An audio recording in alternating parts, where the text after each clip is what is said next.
Welcome back to my channel. If you are new here, my name is Jacqueline.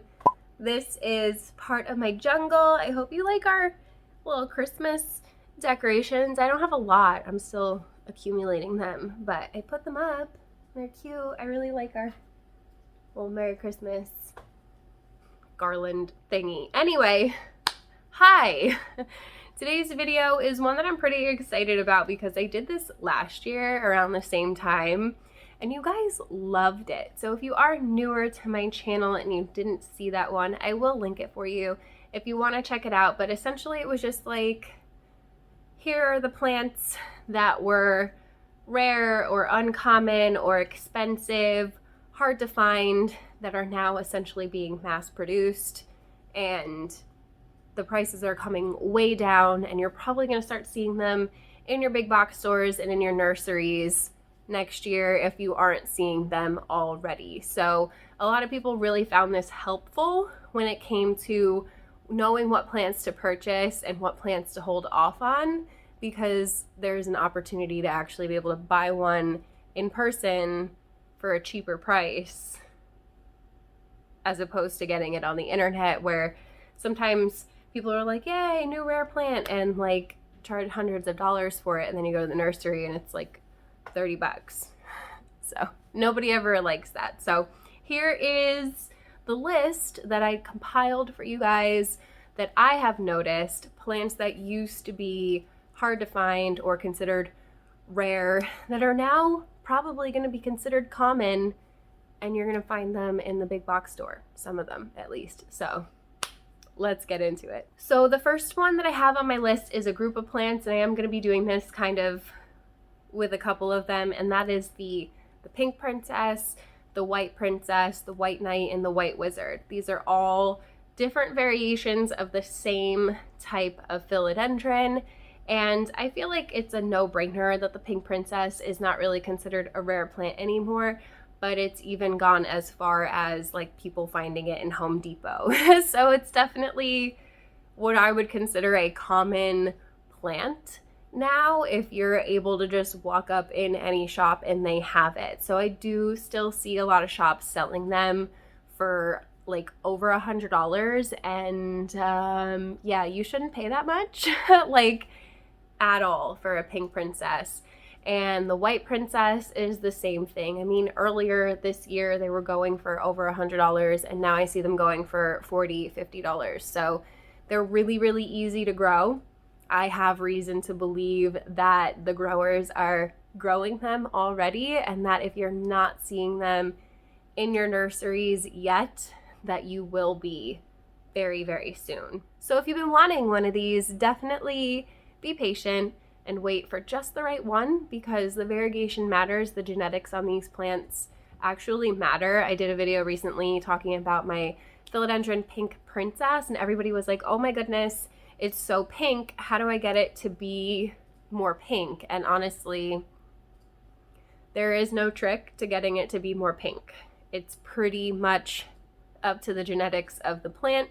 You can play around with the lighting and that might help, but it really does have a lot to do with the genetics. So be patient and wait for just the right one. I promise you the prices are coming way, way down on these plants. Number 2 on my list today are some that you've probably already been seeing pretty frequently, especially if you watch my plant shopping videos where I go to the big box stores, and that is the Alocasia Silver Dragon, the Alocasia Dragon Scale. Honestly, the black velvet has already been really common, like at some point this year when it used to be a lot harder to find. So many of these types of Alocasias are becoming mass produced, especially by Costa Farms.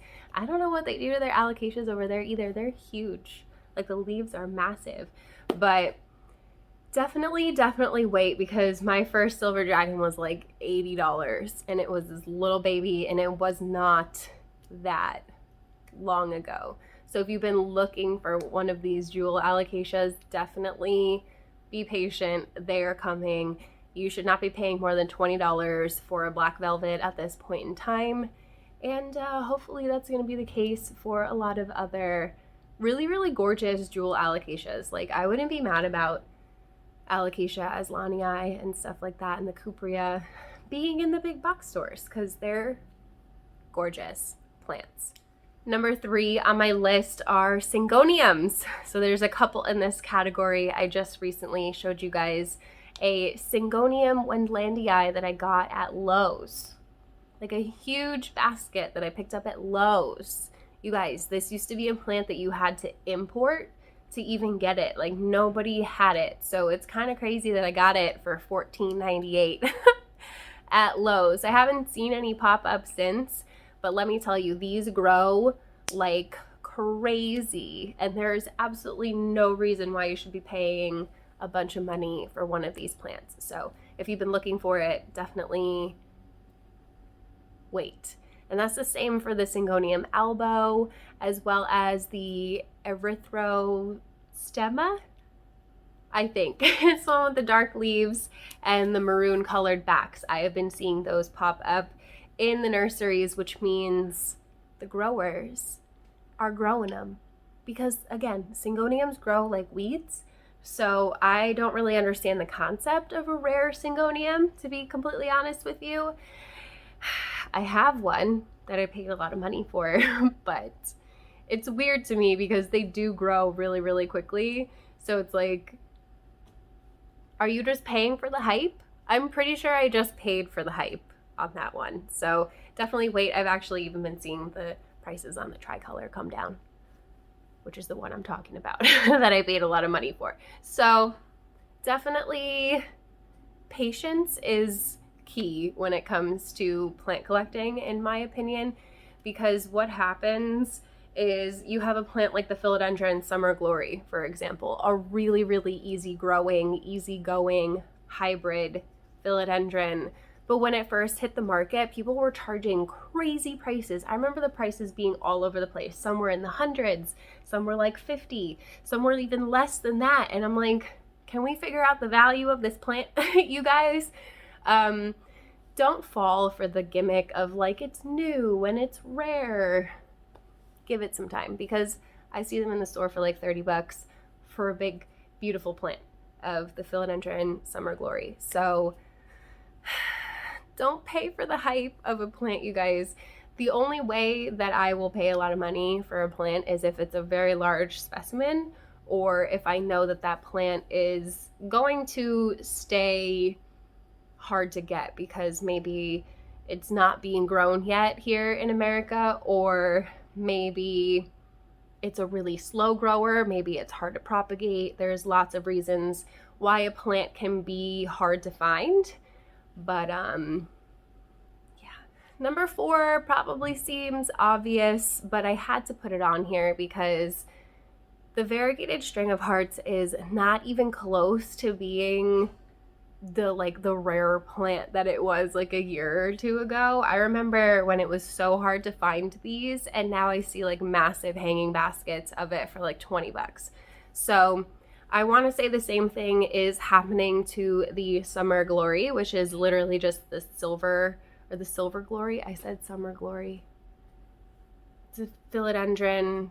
Why do they make the names so similar? Anyway, Silver Glory, I have reason to believe is going to be the same thing because I've been seeing them pop up a lot more as well, as opposed to before when I just never really saw them. So if you have been wanting a variegated string of hearts or a Silver Glory string of hearts, definitely keep your eyes open come springtime. I think they're going to be everywhere. So, I mean, the variegated one already is everywhere, but it's different for everybody. I know some areas just like really don't have a lot. So if you're one of those areas and you haven't seen a variegated string of hearts yet, or haven't seen it very often, I think that's going to change next year. So, I mean, don't quote me, but I just go off of what I see going on when I'm out shopping, as well as like what the growers are growing. So there's that. Number 5 is fun because I was actually able to pick one of these up finally, and that is the regular Sansevieria Whle Fin. And let me tell you, I wanted one of these for years, but the prices were crazy on them, and every time I saw one, it just like wasn't the right one. Like, it wasn't worth my money, essentially. Like, I didn't feel like it was cute enough for me to spend like $80 to $100 on it. So when I found one in the store that was absolutely gorgeous for $20, I went nuts. And I even spoke to one of the women that worked at that nursery, and she was like, yeah, we were able to get them for really cheap. Like, the prices have come way down on these. They're being mass produced. Everybody was growing them, and they all just like hit the market at the same time.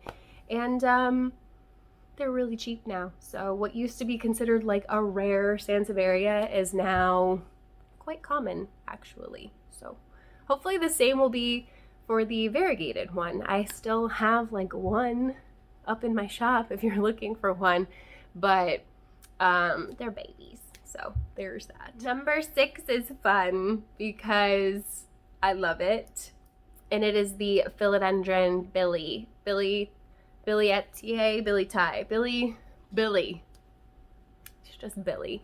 And I love this because these used to be really hard to find, and they used to be really expensive. I was actually about to import one, and then I bought one in an auction that thankfully is still alive.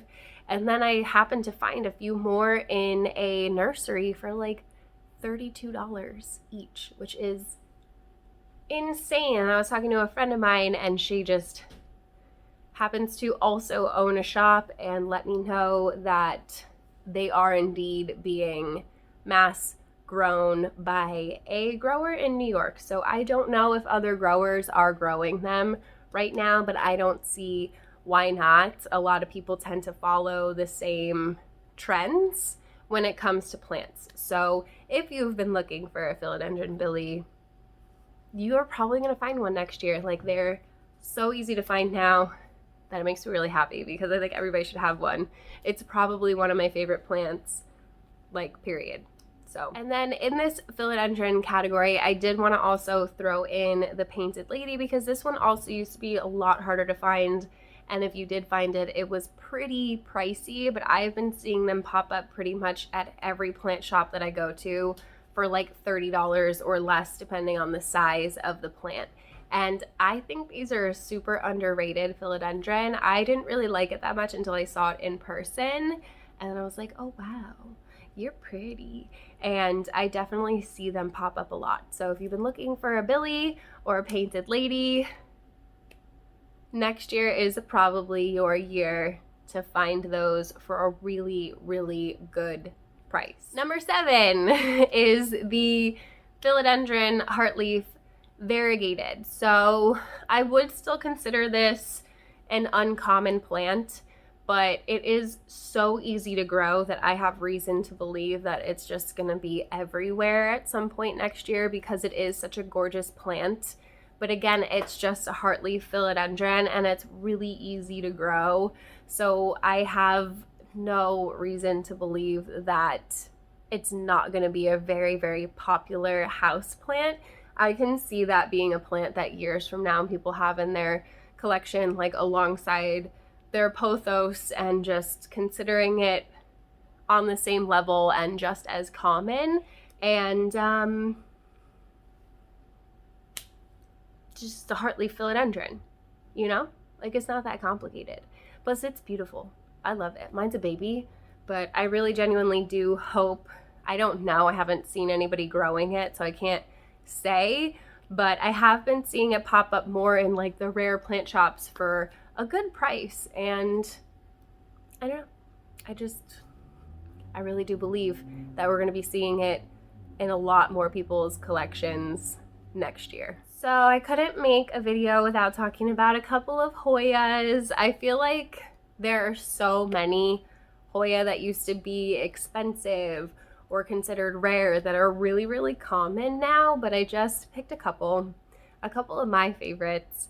And the first one is the Hoya callistophylla. So this is kind of just like a staple, in my opinion, for anybody who loves Hoya. And it used to be really expensive and really hard to find, but now you can get cuttings for really cheap. You can get a whole entire plant for a good price. And you totally should if you don't have one yet. Another one that I would consider pretty common and wouldn't be surprised if Costa Farms started growing them and putting them into the big box stores is the Hoya Sunrise, because it's cute and it grows really, really easily, and it's a very popular Hoya, so you can pretty much find it at any nursery that sells Hoya. The third one I picked for the Hoya category is the Croniana, although I think it might have been recategorized to Lacanosa because they're like the same thing. Their blooms are exactly the same, but what do I know? The super silver, the really silvery leafed Croniana used to be really expensive and really hard to find, and I honestly just like to see them everywhere now for super cheap. So if you've been looking for any of these Hoya, they should be really easy for you to find, and they should not be expensive. Please, please, please do not overpay for any of these Hoya. Number 9 on the list is not one that I think you're going to be seeing in big box stores anytime soon, but they are definitely popping up in nurseries. I wouldn't call it common, but it's definitely not rare anymore, and that is the Scindapsus treubii dark form. I see these pretty regularly, and I see pretty big plants of them as well. They are really slow growing, and they're not super easy to root and propagate. They're just really painfully slow. So that is a factor in what makes them a little bit harder to find and a little bit more expensive. But let me tell you, compared to where the prices used to be and where they are now and the availability of that plant now, I feel like it's only a matter of time before somebody starts mass producing that plant. But we'll just have to wait and see, right? And number 10 on my list is the Monstera Thai Constellation. So there's no way that we can call this a rare plant anymore. I see it at almost every nursery I go to now. Every seller has the little baby plants. People have lots of tissue culture babies online. Like, they are everywhere. The growers are growing them. Everybody was tired of waiting on Costa Farms to get it together, and they grew their own Thai Constellation. So the prices on these have plummeted, like gone crazy down, and the availability has gone crazy up, and it's only going to continue to happen. So if you've been wanting one of these, be patient. They're out there. You might not find one in a local shop if you don't have too much available around you, but like, everybody's selling them online. So it's really hard to consider this a rare plant moving forward. And yeah, that's it for my list. I did want to give, I guess, like, honorable mention. I don't know, I'm doing air quotes way too much in this video. I'm sorry. But I don't like the word rare because it means something different to me than what it actually means. That's why I lump it together with hard to find and expensive, because that's usually what we mean when we say rare plant. Because if it were actually rare, then we shouldn't have it in our homes. Like, I'm just saying. Do you know what I mean? But Costa Farms, love them or hate them, they bring us the rare plants, you guys, and they're a lot of the reason why some of these plants are not considered hard to find anymore or expensive anymore. So you can be mad at Costa Farms, but I'm not, because they give me the plants that I want for a good price. And they actually recently came out with Monstera Monstera Jared Leto. They're selling Jared Leto on their website. But I mean, they're big and they're 150, but like, for the price and for the size, it's crazy. If you can get one, definitely sign up for the email notifications. But wouldn't it be cool if we started seeing them in the store? From what I've heard, they're really easy growers. I don't have one in my collection, but I want one. I don't have room for a big one. I was very tempted to buy one when Costa Farms emailed me and told me they were back in stock. They were sold out like a few hours later, which isn't surprising, But maybe we'll get Monstera Jared Leto in the big box stores. You never know. But what I do think we're going to start seeing in the big box stores that's part of their trending tropicals collection is the Monstera Standeliana Albo. And I was going to put it on the list, but I didn't. So it's kind of on the honorable mention list, because I do think that we're going to start seeing those pop up as just like a regular trending tropical, the same as we see the you know, the treubii and the global greens and the Baltic blues. Like, I'm pretty sure we're just gonna be in a sea of Standeliana because that thing grows like a weed, and I never really understood why it was expensive in the first place. So there is that. They are also mass producing the Alocasia aslanii, so I feel like everyone's gonna be picking those up too. Those used to be really expensive. And then one that's really underrated in my opinion is the Epipremnum amplissimum, and that is also a new trending tropical. So those three are the smaller ones, the Standeliana, the aslanii, and the amplissimum. Those are all going to be in your regular $20 trending tropical ugly pot sizes. And I'm excited to start seeing them pop up next year because they're on the website, but it does take a little while, I feel like, for them to start showing up in the stores. And sometimes I don't see them at all, so we'll see. I mean, I still have yet to see, what is it, a white knight, I think. Some people were finding the pink princess and stuff like that, but you never know. So let me know in the comments below if you agree or disagree with the plants that I picked for this list. If you have other plants that you want to add to this list, please do so. I am curious. I want to see what you have to say. So if you enjoyed this video and you found it helpful, you should give it a thumbs up. Don't forget to subscribe. Hit the notification bell so you don't miss anything from me. I'm messing up my own outro over here. Yeah, there's the join button if you want to be part of the official plant fam. If not, there's a super thanks button if you want to super thanks me. Everything is appreciated. I cannot do this without you guys. And yeah, that's it. I'm gonna go. I love you, fam, and I hope I see you in the next one. Bye.